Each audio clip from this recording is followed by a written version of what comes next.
Yeah, that's what they do. They be looking at their spin rates and shit. Like for instance, when they first started that shit, start talking about it or whatever. This dude's spin rate had went down like dramatically. Like you know, what I'm saying he's about to get caught, so he ain't use that shit that game. And now all of a sudden that boy getting smacked. That boy, wow, getting smacked, nigga. So shit. It's like, oh shit, they're about to pop us. Stop that shit. Yeah, you know, nigga, you can't do that shit. Now you suck. Like, you think we stupid? Now you just made it even more obvious. Flag. Now you can call this the official Mark Breland speaks. I've had enough. You know Mark Breland, right? The trainer that Deontay Wilder fired. Because he the one that threw in the towel.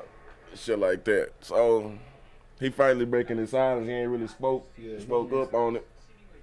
Deontay Wilder even accused this nigga of fucking poisoning his water and shit like that, bro. Why would your trainer do?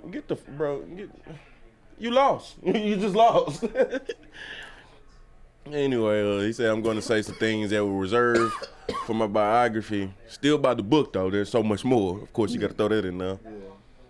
Yeah. Also gonna add a couple pics. One of a quote from my daily news reporter where he says the usually reserved Mr. Breland is often quite useless. It's often quiet unless it's something he's passionate about. So true, and this is one subject that has me very passionate, actually beyond passion. So let's see. Let's get into it. On the last podcast, I was a guest on. Damn, they couldn't even wait till the next show to talk about me. I went on that show with them following my request of no Deontay talk. But when you've been holding on to something so long and you're pissed off about it, obviously anyone can push your buttons and all kinds of shit may come out.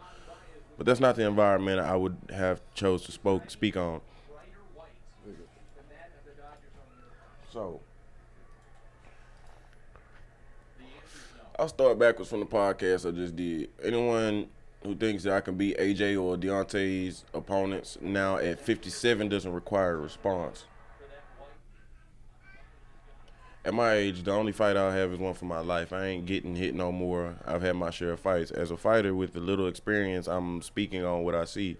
I stand by my words that the skill set and boxing IQ I see on AJ and many of the fighters that my former fighter fought would not get past a few rounds with me if we were in the same era and weight class, obviously. Like, I probably agree with this shit. Without even seeing that nigga box, I already agree because these niggas suck these days, bro. Like, they're not technical at all. Tyson Fury was a godsend. As far as saying Deontay is done and I'm done, I meant with each other. I don't have no idea where this man's career is going, and I'm not interested in trying to predict his career. The facts are that my time in the coaching position with the Bronze Bomber changed drastically in the 12 years since I started with him. When he turned pro, Jay Diaz called me humbly stated that he needed a trainer for a great prospect that he had at his gym.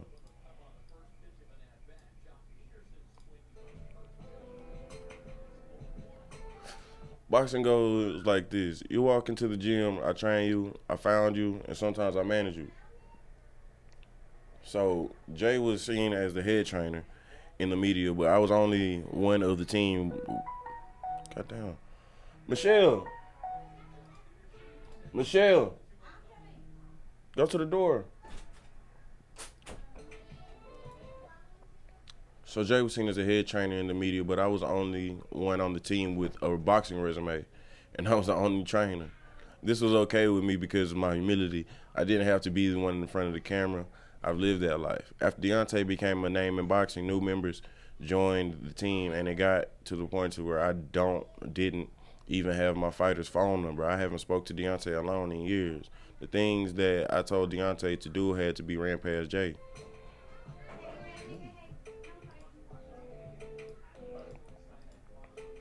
Deontay had become untrainable because he was at the point of he knows more about boxing than all of us. So teaching the correct jab was not a priority to learn once he continued on his knockout streak. I can see that. And so a coach can only teach someone if they're willing to learn. We would wait for the champ hours before arriving at the gym, and Jay would inform us of his mood. If he had a bad day, we had to be quiet, not to be on the receiving end of his wrath. according to Jay, in an effort to not be fired. And yeah, hitting the bag, jumping rope, and running is not high on the list for him. So if he doesn't feel like doing it, he don't. What the? Like, that's why he's fucking trash, bro. Oh, Lord. Jay didn't seem to. If he don't feel like doing it, he don't. Jumping rope, hitting the bed. This is boxing. What the fuck you mean? Why did you come to the gym then? What the fuck you should have sat on the couch eating nachos, nigga. What the fuck you doing, bro? This nigga just pissed me off even more. Not the trainer, obviously. Yeah, Deontay crazy ass. Jay didn't seem to. I mean, but this.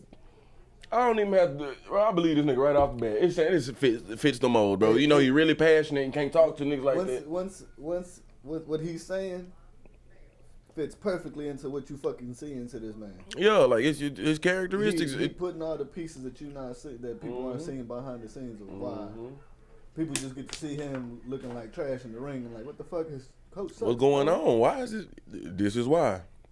These are the things. It's like I could, like me, I'm not a good ass. I'm not the best wide receiver, but I'm pretty sure I could teach somebody a couple things I see from the other side.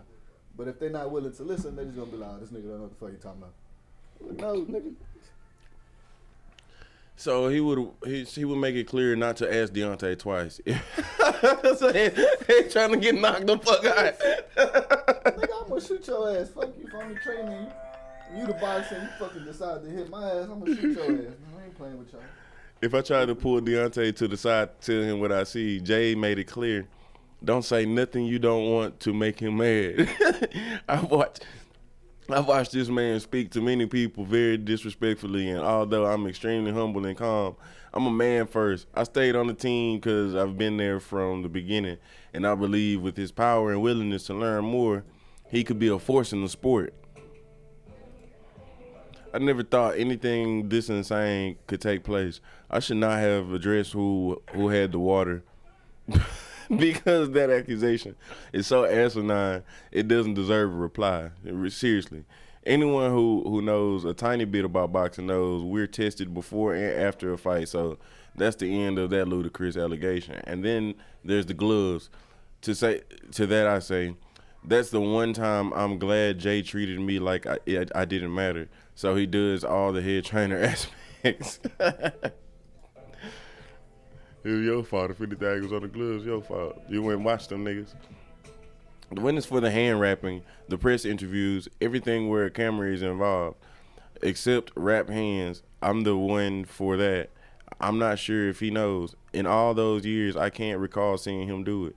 The last quote of mine I'll stand by is rubbish. Is the rubbish was on the canvas. I don't do much talking in the ring, but Lloyd Honeyghan, I did a Muhammad Ali talking as I beat him up. You just can't be so disrespectful to someone in public or private, and not expect to get your ass beat. Now this chapter of my life book has come to an end, and I won't be speaking about it anymore. To the ones who know me, I don't need to say anything, and to the ones who don't, I'm not trying to defend such ridiculous, outlandish allegations. I feel you. You still said something, nigga. By my book though. Lashley had to fight just as many others. We had no cut man because Deontay won't need it. So,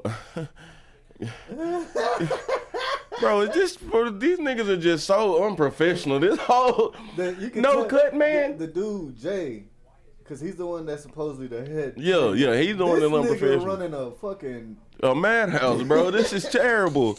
He actually went to a fight with no cut man. What the fuck? Is boxing. Nigga bleeding all out the ear and shit. Accidental headbutt can bust your ass. Bro, this nigga bleeding all out the ear and shit. What type of bro? This is idiocracy. What happens when you got somebody stupid running a big ass powerhouse? So I'm not a doctor, but I know blood coming out your ears and Dave's eyes could be a brain issue. And power comes from your legs, and his legs were gone. So I made a decision to stop the fight, and I do it all again. I have a son Deontay's age. I'm not looking to see him go out on his shield. I hope we all stay safe. There's so many bigger issues in the world. Man.